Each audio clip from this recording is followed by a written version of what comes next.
AI 神棍聽日奧斯卡導演 Kiki 澳門睇戰一日遊。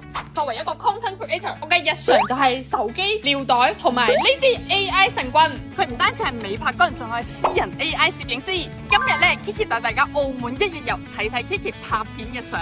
究竟要 certify 最新款呢支 AI 拍攝相有冇料到？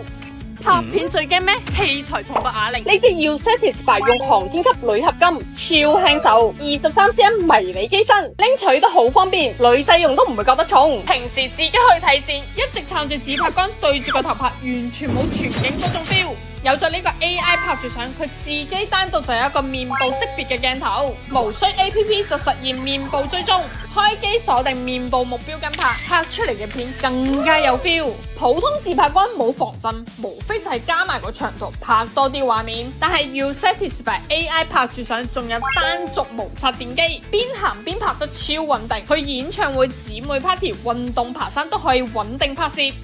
普通 vlog 唔夠經驗 IG， 想玩創意鏡頭，想玩電影分身術，按個掣就 OK。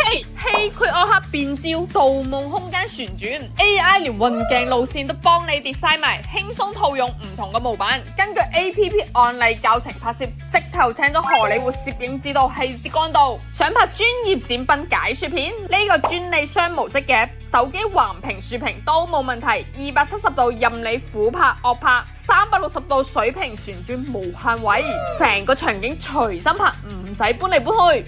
同時咧，佢仲有一個1/4鑼口，可以根據個人添加大部分外接嘅設備，一桿滿足專業拍攝場景嘅需求。呢個迷你遙控器唔單止係個拍攝鍵，都可以遠程操控雲台轉動同埋橫豎屏切換，一個人就可以拍攝運鏡畫面啦。咁我哋可以用遙控器加少少嘅剪輯技巧，就可以 get 鄧紫棋 vlog 同款嘅鏡頭，超簡單，拍得成日都仲有電，續航都 OK。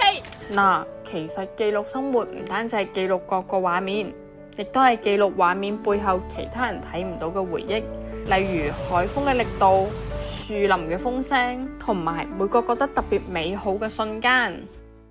仲揀快啲用佢嚟記錄美好嘅生活啦！